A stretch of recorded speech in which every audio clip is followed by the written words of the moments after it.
नमस्ते बच्चों, कैसे हैं आप सब लोग? सब ठीक? बच्चों, आज हम करने वाले हैं हाउ टू फाइंड हाइब्रिडाइजेशन।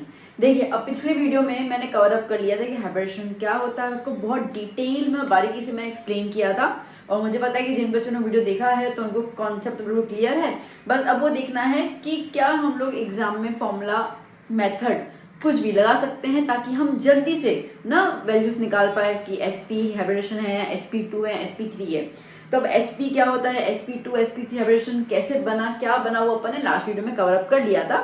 तो इसमें हम लोग सिर्फ एक कैलकुलेशन की बात करेंगे और कुछ भी बात नहीं करेंगे। अच्छे खासे मोटे मोटे एग्जाम्पल्स लेंगे और बहुत सारी प्रैक्टिस करवाऊंगी, और ये प्रैक्टिस आप भी करेंगे साथ साथ। तो नोटबुक, पेन, पेंसिल सब कुछ लेके बैठिए और हम मेरे साथ साथ सॉल्व करते जाइए। तो देखिए, अब पहले रिक्वेस्ट कर लेती हूँ, अगर आपने हाइब्रिडेशन का वीडियो नहीं देखा हो तो जरूर देख लेना। उसमें कॉन्सेप्ट क्लियर हो जाएगा आपका, ठीक है। और अगर आपका कॉन्सेप्ट क्लियर है, आपको उसी को टेंशन नहीं है, सिर्फ आपको ये देखना है कि कैलकुलेट कैसे करना है, तो आइए वीडियो आपके लिए मौजूद है।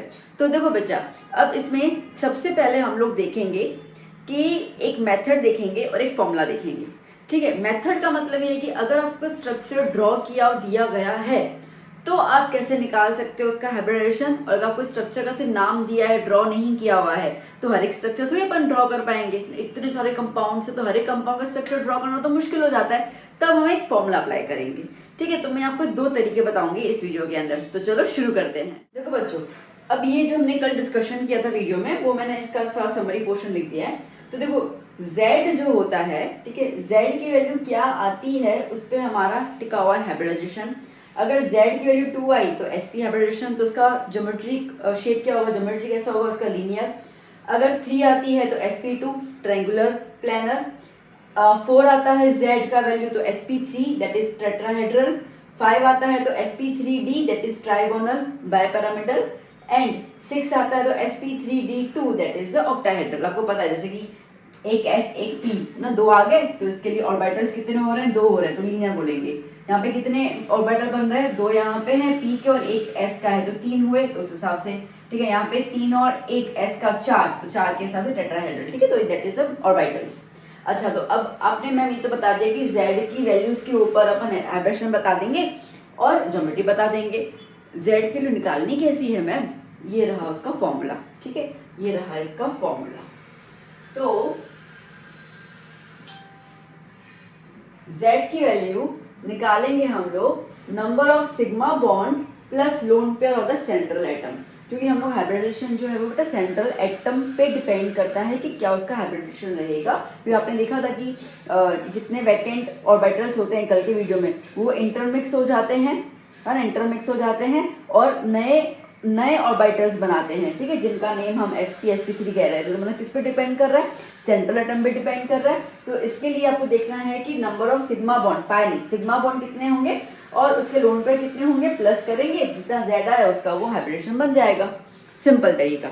अब ये वाली जो चीज मैं आपको बता रही हूँ, ये ठीक है, ये जो है वो आपको यूज करनी है if the shape is given. Okay, तो ये हम करेंगे अभी टाइप 1 वाले क्वेश्चंस। ओके,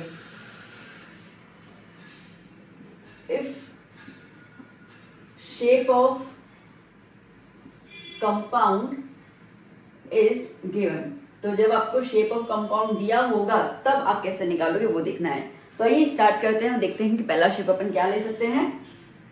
देखो बच्चा, अब जैसे मैंने आपको यहाँ पे 4 एग्जाम्पल दिए हुए हैं, ठीक है। तो shape of compound is given, आपको शेप दिया हुआ है। अब हमें इसके अंदर निकालना है इसका हाइब्रिडाइजेशन एंड द ज्योमेट्री।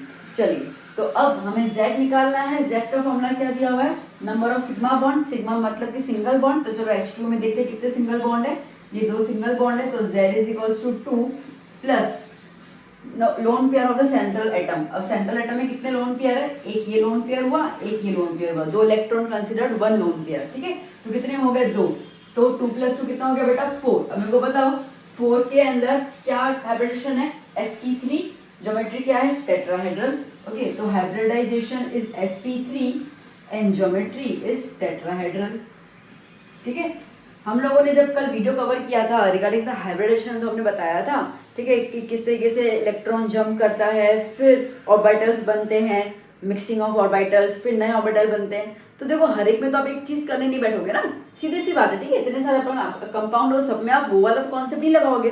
तो इसके लिए जब आपके पास शेप दिया है, अगर आपको शेप पता है तो बहुत अच्छी सी बात है, अगर नहीं दिया है, अगर आपको एग्जाम में दिया हुआ है तो आपको कहा जा रहा है कि भाई फाइंड आउट, जैसे कि इसमें पूछा जाए like what is the geometry या hybridization of central metal atom O, okay, in H2O। तो हम लोग यहाँ पे हम लोग जो ज्योमेट्री बता रहे हैं वो हम लोग सेंट्रल एटम की बता रहे हैं, ठीक है, मतलब कि ऑर्बिटल्स की बता रहे हैं हम लोग, okay. sp3 is orbital, okay, mixing orbital, तो उसका क्या शेप होगा वो बता रहे हैं हम लोग, क्लियर हुआ। चलो नेक्स्ट देख लेते हैं। अब Z number of sigma bond कितने हैं, 1 2 3, and number of lone pair एक ही है, मिला के कितना हो गया 4, सेम चीज आ गई। तो हाइब्रिडेशन हो गया sp3 एंड ज्योमेट्री हो गई टेट्राहेड्रल। आ रहा है समझ में। चलो थर्ड वाला देख लेते हैं हम लोग। थर्ड वाले में आपके पास डबल डबल बॉन्ड है। नाउ वी नो कि डबल बॉन्ड जब भी होता है तो उसमें एक पाई बॉन्ड होता है और एक सिग्मा बॉन्ड होता है, ठीक है। तो जैसे ये सिग्मा बॉन्ड ले लो, एक यहाँ ले लो, एक यहाँ ले लो, बाकी ये जो है वो पाई बॉन्ड। तो कितने सिग्मा बॉन्ड हो गए, 3 हो गए। अच्छा लोन पेयर कहीं पे भी है इसके अंदर, नहीं है, तो 0, तो क्या हो गया 3।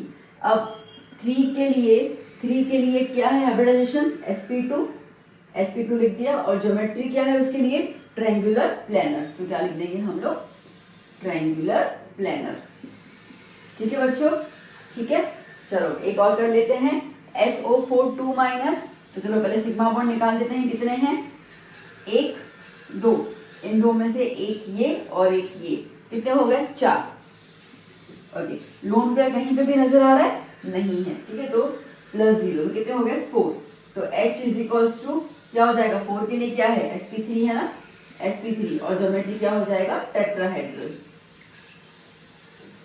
आ रहा है समझ में, मजा आ रहा है, क्लियर हुआ है कैसे करना है, ठीक है। और फिर एग्जांपल ले लेते हैं हम लोग, प्रैक्टिस करते रहो बेटा, जितनी प्रैक्टिस करोगे उतना आपको क्लैरिटी रहेगी, उतना आप स्पीड में करोगे, क्योंकि एग्जाम में आपको टाइम कैलकुलेट करना पड़ता है, तो टाइम का भी अंदाजा आएगा। तो जितनी प्रैक्टिस करोगे उतना आपको टाइम एग्जाम में भी कम लगेगा। तो चलो मैं इसको रब कर लेती हूँ और थोड़े और मैं शेप बना देती हूँ यहाँ पर। चलो बच्चों देखते हैं फिफ्थ वाला कैसे करना है, PCl5, ओके, आपको फिगर दिया हुआ है, देखो कितने सिग्मा बॉन्ड बन रहे हैं, 1 2 3 4 5, ठीक है। तो Z is equals to 3, Z is equals to 5, और लोन पेयर है ही नहीं 0, तो आंसर आया 5। अब 5 के लिए क्या है हाइब्रिडाइजेशन, sp3d, तो ये हो गया sp3d। क्या ज्योमेट्री है, ट्राइगोनल बाइपैरामिडल, ठीक है, बाइपैरामिड, तो ट्राइगोनल या ट्रायंगुलर क्या बोल सकते हो, बाइपैरामिड, ठीक है, हो रहा है क्लियर। अच्छा अब नेक्स्ट 6 वाला देख लेते हैं, NO3, Z is equal to sigma bond, देखो 1 2 3 सिग्मा बॉन्ड, कहीं पे भी लोन पेयर नहीं है, तो लाइक +0 इज इक्वल टू 3। तो चलो 3 के लिए क्या है हमारे पास, sp2, एंड ज्योमेट्री क्या हो जाएगा, ट्रायंगुलर प्लेनर, ठीक है, क्लियर। चलो 7 वाला देख लेते हैं हम लोग। आइए, Z is equal to sigma bond कितने आ रहे हैं, 2 आ रहे हैं, लोन पेयर भी कितने हैं, ऊपर और नीचे 2 2 करके हैं, तो टोटल कितने हो गए 4, तो 4 हो गए, तो ये हो गया sp3, ओके। तो ज्योमेट्री क्या हो जाएगा, टेट्राहेड्रल, ओके। चलो एक और देख लेते हैं हम लोग, कौन सा, ये SF4 1 2 3 4, ठीक है, 4 ये हो गए, एक लोन पेयर आ गया, कितने हो गए 5। तो जब Z इज इक्वल्स टू 5 है तो क्या हो जाएगा यहाँ पे, sp3d, और ज्योमेट्री क्या हो जाएगी, ट्रायंगुलर, ओके, ट्राइगोनल बाइपैरामिडल, ठीक है, क्लियर हुआ। अब आई थिंक आपको समझ में आ गया कि अगर आपके पास शेप दिया हुआ है, ठीक है, तो आप कैसे निकालोगे, फाइन। तो ये हमने एक मेथड देखा। अब हम लोग देखेंगे कि अगर आपको सिर्फ नाम दिया हुआ है, जैसे कि SF4 मैं सिर्फ नाम देती, मैं आपको शेप नहीं देती, तो कैसे निकालोगे, बात समझ में आई, मेरा क्वेश्चन क्या है। तो टाइप 2 अपन क्या देखेंगे, टाइप 2 अपन ये देखेंगे कि if you have given the name of the compound not the shape, और we could say the molecular formula of the compound not the shape, then आप कैसे निकालोगे कि क्या उसका होगा हाइब्रिडेशन और क्या होगा उसका ज्योमेट्री। तो उसके लिए एक छोटी सी फॉर्मूला देख लेते हैं हम लोग। देखो ये तो आपके पास लाइक आपको लर्न करना ही है, ठीक है, ये तो आपके पास है ही। तो अब नेक्स्ट टाइप के अपन क्वेश्चंस की देखते हैं कि कैसे क्वेश्चन आपको पूछे जा सकते हैं। सो टाइप 2 क्या कह रहा है? टाइप 2 कह रहा है कि only molecular formula is given of a compound. ठीक है, आपको सिर्फ फॉर्मूला दिया हो, कोई शेप नहीं दिया हो, अब कैसे निकालोगे? अब देखो शेप दिया हो फिर भी फॉर्मूला एप्लीकेबल हो जाएगी उसके अंदर, कोई दिक्कत वाली बात नहीं है। तो आपको क्या बोला गया है, फॉर्मूला थोड़ा सा ध्यान देना होगा। ठीक है, अब ये ट्रिक समझो, फॉर्मूला समझो, जो समझना समझो, बट करना तो यही है। आप कितने भी शॉर्ट ट्रिक के वीडियो देखोगे आपको यही बोला जाएगा, कुछ नहीं बोला जाएगा उसके अंदर। ठीक है, तो z कैसे निकालना अभी इसके अंदर? अब इसके अंदर z निकालना है half number of valence electrons on central atom. अब सेंट्रल एटम में हम कैसे पहचानेंगे? देखो जिसके नंबर कम है ना वो सेंट्रल एटम। ओके, अब सेंट्रल एटम के बारे में हमने लुईस वाले स्ट्रक्चर्स में भी बात की थी, उसके वाले वीडियो में भी, तो वो आपके पास क्लियर है अगर आपने वीडियो देखा है तो। नहीं तो समझ लीजिए जो कम नंबर में होता है वो सेंट्रल एटम माना जाता है। ठीक है, हाल में आप ये समझ लीजिए। प्लस अगर कोई नेगेटिव चार्ज हो तो उसको प्लस करना है, अगर कोई पॉजिटिव चार्ज हो तो उसको माइनस करना है। Plus number of monovalent atoms. Monovalent मतलब वो एटम्स जो जिनका पावर 1 होता है। ठीक है, लाइक हाइड्रोजन +1 होगा, क्लोरीन -1 होगा, फ्लोरीन -1 है, मतलब कि पीछे जो है वैलेंसी जो है वो 1 होती है। ठीक है, तो उसको अपन कहेंगे मोनोवैलेंट। ओके, जैसे कि हो गया hydrogen, fluorine, chlorine, bromine, iodine, इस तरीके से। ठीक है, कितने हैं वो देखना है। चलो फटाफट से क्वेश्चन देख लेते हैं अपन। जैसे कि हम लोग ले लेते हैं NH3 अमोनिया। ठीक है, अब देखो ये NH3 वाला मैंने अभी जस्ट शेप के थ्रू भी बताया था मैंने, है ना, शेप के थ्रू बताया मैंने, तो वो आपने कर लिया। अब हमें शेप नहीं पता है। ठीक है, तो ज्योमेट्री कैसे निकालेंगे उसका? तो देखो अब इसके अंदर क्या हो जाएगा, फॉर्मूला क्या है यहाँ पर, half number of valence electrons on the central atom. अब नाइट्रोजन का एटॉमिक नंबर क्या होता है बच्चा? 7। तो कॉन्फ़िगरेशन क्या है? 2,5। तो वैलेंस मतलब कि आउटर मोस्ट में कितने इलेक्ट्रॉन्स हैं? 5। चलो 5 लगा दिया। प्लस नेगेटिव चार्ज नहीं है, माइनस पॉजिटिव चार्ज वो भी नहीं है, plus number of monovalent atoms. अब हाइड्रोजन इज अ मोनोवैलेंट, कितने प्रेजेंट है भैया? 3 प्रेजेंट है, तो +3 कर दिया। तो हाफ +3 लाइक 8, तो कितने हो गए? 4। अब Z कितना आया? 4। तो चलो बता दो हाइब्रिडेशन क्या हो जाएगी? sp3। ठीक है, और ज्योमेट्री क्या हो जाएगा? टेट्राहेड्रल। ओके, तो बिना शेप के अपन ये निकाल सकते हैं। बात पकड़ में आई? चलो एक और देख लेते हैं। जैसे कि हम बात करते हैं H2O। ओके, इसका भी शेप दिया था मैंने, अब बिना शेप की बात करेंगे हम लोग।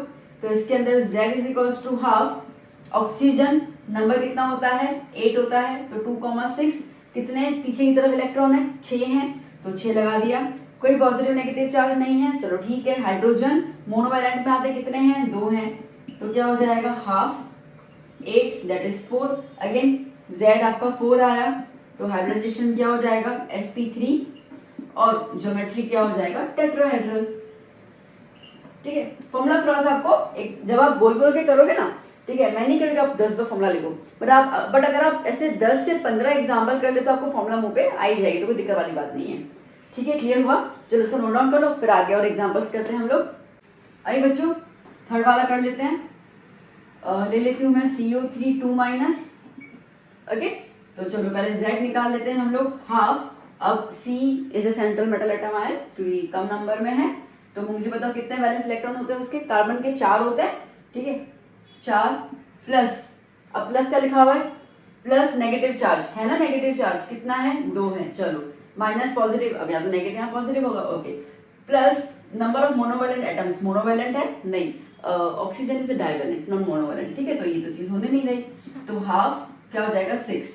काट लो, कितना बचा? 3। तो जब Z इज 3 आया तो इसका क्या हो जाएगा? Hybridisation sp2।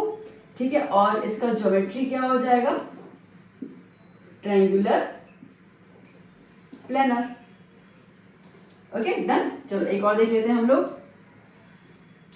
PO4 3-। ठीक है, तो चलो Z is P phosphorus. Phosphorus का नंबर होता है 15, मतलब कि 2,8,5। ओके, तो 5 इज द वैलेंस इलेक्ट्रॉन, तो हाफ लगा दिया। 5 प्लस नेगेटिव चार्ज प्लस करना है तो 3 कर दिया। ओके, अगेन मोनोवैलेंट नहीं है। Okay, oxygen is a divalent, तो क्या हो जाएगा? हाफ 8 4। तो Z इज 4 आया, विच इंडिकेट्स की हाइब्रिडेशन हो गया sp3। ओके, विच इंडिकेट्स की ज्योमेट्री हो गया टेट्राहेड्रल। क्लियर? समझ आ रहा है अभी? तो चलो इसको नोट डाउन कर लो, फिर और कुछ एग्जांपल देख लेते हैं अपन। आइए बच्चों, 5th नंबर देख लेते हैं, SiF4। ठीक है, इस तरीके से है। तो Z, अब SI is the silicon, silicon number पीछे कितना होता है उसका 16, तो पीछे क्या आ जाएगा 6, है ना, तो 286 होता है इससे सिलिकॉन का। अब इतना अपन को याद है, पीरियड टेबल तो थर्ड चैप्टर में लर्न करवाई भी है, होनी भी चाहिए लर्न। तो क्या हो जाएगा, हाफ बैलेंस इलेक्ट्रॉन 6 हो गए, okay, no negative charge, no positive charge, monovalent, F is monovalent, -1 आते हैं, कितने हैं 4 हैं, तो कितना हो जाएगा हाफ 10 10 5, ओके। तो अगर Z इज इक्वल्स टू 5 आता है तो इसका हो गया हाइब्रिडाइजेशन sp3d और इसका ज्योमेट्री हो जाएगा ट्राइगोनल बाइपैरामिड। ठीक है, चलो एक और देख लेते हैं हम लोग, एक और कौन सा देखें, XeO2F2, ठीक है, ये वाला कंपाउंड ले लेते हैं अपन। तो अब Xe हमें इतना पता है कि जो जेनन होता है दैट इज इनर्ट, ओके, और इनर्ट के पीछे कितने इलेक्ट्रॉन होंगे, 8 इलेक्ट्रॉन होंगे। आपको नंबर नहीं पता कोई बात, आपको इतना तो पता है ना कि xenon is the inert gas, तो वैलेंस इलेक्ट्रॉन कितने हो जाएंगे, 8 हो जाएंगे इसके। तो Z is equals to half, कितना हो गया 8, plus no positive charge, no negative charge, monovalent कितने हैं F2, 2 मोनोवैलेंट है, अगेन सेम आया, ठीक है, 10 दैट इज 5, ओके। तो ये वाली चीज रिपीट हो जाएगी यहाँ पर फिर से। अच्छा, एक और ले लेते हैं हम लोग H2S, ओके, H2S। तो चलो Z is equals to half, sulphur अभी भी देखा अपन ने 6 होते हैं, ओके, सॉरी, ये सिलिकॉन है ना, सिलिकॉन के तो 4 होते हैं, अरे रे सॉरी, हाँ, तो सिलिकॉन का 4 होता है, 14 नंबर होता है ना उसका, ठीक है, तो 4, तो कितना हो जाएगा 8, कितना हो गया 4 हो गया। अच्छा, तो पहले ये वाली चीज तो मैं यहाँ लिख दूं, sp3d और ज्योमेट्री कितना हो गया ट्राइगोनल बाइपैरामिड, ओके, और यहाँ पे 4 हुए, Z4, तो sp3 हुआ, तो ये क्या हो जाएगा टेट्राहेड्रल, सॉरी वो दिमाग से निकल गया।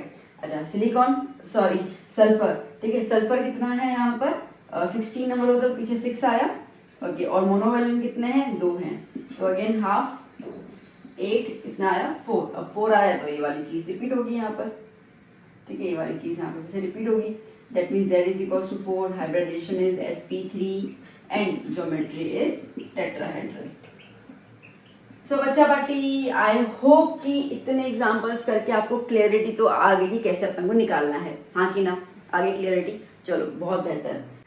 सो यहाँ पर मैं इसको स्टॉप कर रही हूँ, कुछ 4-5 आपको एग्जांपल दे रही हूँ, ठीक है, तो आप वो कीजिए और मुझे कमेंट्स में बताइएगा कि आपका आंसर क्या आया है, ठीक है, और आपका आंसर जो भी होगा करेक्ट वगैरह मैं आपको रिप्लाई जरूर करूंगी कि सब सारे सही है तो गुड, ठीक है। तो एक बार आप वो प्रैक्टिस कर लेना, आपको होमवर्क वाला पॉइंट भी क्लियर हो जाएगा। तो देखते हैं कि होमवर्क में कौन से कंपाउंड्स हैं हमारे पास। सो बच्चा जी, ये रहा आपका होमवर्क, ओके। तो मैंने 10 क्वेश्चंस दिए हैं ईमानदारी से, जिसमें 5 मैंने बिना शेप के दिए हैं और 5 मैंने शेप के साथ दिए हैं, ओके। तो टोटल ये है 10। तो फटाफट से इनको सॉल्व करना और मुझे कमेंट बताना फर्स्ट, सेकंड, थर्ड, फोर्थ का, ठीक है। H लिखोगे for the hybridization and G लिखोगे फॉर द ज्योमेट्री, ठीक है। तो आपका Z जो भी आता है आप मुझे H और G करके बताओगे कि first number H is this, G is this, second number H and G, ऐसे करके मुझे बताना, और ऐसे 10 आप सॉल्व करोगे, ठीक है। तो अभी हम मिलेंगे नेक्स्ट लेक्चर में, जहाँ पे हम लोग नई थ्योरी की बात करेंगे, और इसका बच्चे सॉल्व कर लीजिए, कॉन्सेप्ट क्लियर कर लीजिए। कोई वीडियो आपको छूट गया हो देखना तो जरूर देख लीजिएगा, आपके पास प्लेलिस्ट अवेलेबल है क्लास 11, 2023, 24 वाली, उसमें जितने भी नए हिसाब से अपने पास सिलेबस भी आया है, तो वही सारे आपको वीडियोस उसके अंदर मिलते जाएंगे। तो जस्ट स्टार्ट योर स्टडी, मजे से स्टडी करते जाओ, कोई टेंशन लेने की जरूरत नहीं है। अब हम मिलेंगे नेक्स्ट लेक्चर में, बाय बाय, टेक केयर।